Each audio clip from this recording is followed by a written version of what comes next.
Hello there.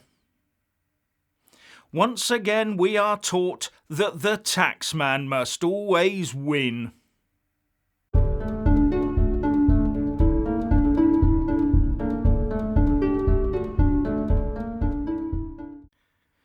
Now, just before I get to the main part of the video, I must mention that I caught a bit of Alistair Stewart on GB News yesterday afternoon, where he was talking to a lawyer, Edward Henry QC, who is a regulation and criminal law specialist.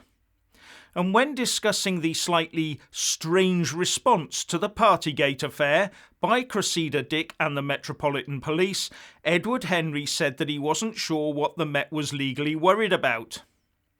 That is to say, he was perplexed at why the Met was actually investigating it, and also why Sue Gray had been asked not to publish the entire report.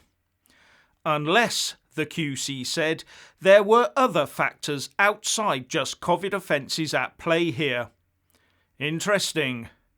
With Edward Henry saying that, as former Director of Public Prosecutions Lord MacDonald has said, unless there is something in the background that we do not know, such as, for example, was there something more, and this is entirely hypothetical, was there something more than drink there, drugs for example? Or was this actually a case of misconduct in public office, he continued. The chances of it being the latter of the two being something he thought was rather remote though. And Stewart had another QC on today, former Tory MP Jerry Hayes, who basically said that the Met Commissioner was showing incompetence, and that was causing a shift of blame from Boris and onto Cressida Dick. But at the end of the day, was there more kick in the party punch than we're led to believe? What was inside Boris's elusive birthday cake? Or maybe the Official Secrets Act was being breached left, right and Chelsea. All very mysterious. Anyway, back on topic. So despite all the talk that our wallets might get a reprieve from an April tax raid, we're now informed by the Prime Minister and Chancellor that they're coming for our pay packets after all.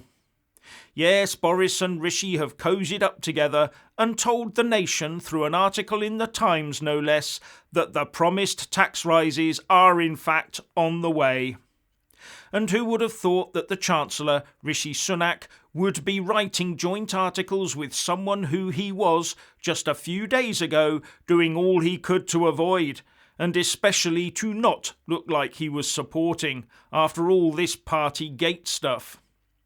In fact, Rishi had to take some time out, for some reason or other, a couple of weeks ago, and he was therefore unable to illustrate his full support for the Prime Minister by sitting next to him in the House of Commons during PMQs, or to be available to utter those words of full confidence in and support of the Prime Minister.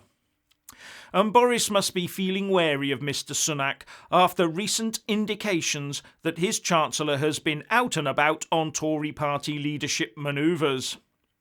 But they've decided to temporarily bury the hatchet and have engaged in a lockstep Laurel and Hardy double act for the Times, where they basically say that they are the party of low taxation and can only lower taxes by raising them now, or more accurately in April when this national insurance contribution hike comes into play. They also told us how well the economy is doing and that we now have the fastest growing economy in the G7. We have youth unemployment at record lows. We have about 420,000 more people on employment payrolls than before the pandemic, as well as a huge 1.25 million vacancy list that needs filling. But a COVID bill of 400 billion quid, an enormous NHS backlog and burgeoning care costs mean we have to dig into our pockets to pay £12 billion more a year in tax to pay for it all. But don't worry, they both say, because at the end of the day, we're a couple of Thatcherites. And that caused some merriment in the comments sections and across social media. Now, normally they might have been able to get away with this tax hike, but there is this little matter of a lack of UK energy security that is now biting us. Because the UK is tied to the rising wholesale cost of natural gas, and this has caused domestic and business energy costs to rise substantially, with knock-on effects on transport and inflation, forcing the cost of living up beyond some people's means. And now add in more national insurance contributions and take away the promised state pension triple lock, and the government finds itself in trouble. Now, Boris has been under a lot of pressure to shelve these tax plans until after we'd sorted out the energy problem, or removed the VAT element of the price of gas. All in the face of Partygate and the PM's backbenches urging him to do something populist as part of Operation Red Meat to save the day. But none of that, it appears, will happen. Boris and Rishi are pressing ahead with their tax plans.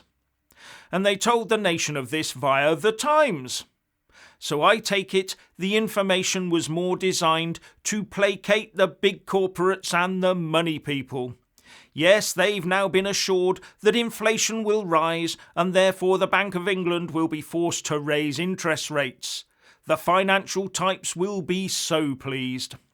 And as usual, the costs of loans, credit cards and mortgages will go up, and the return on savings will lag well behind.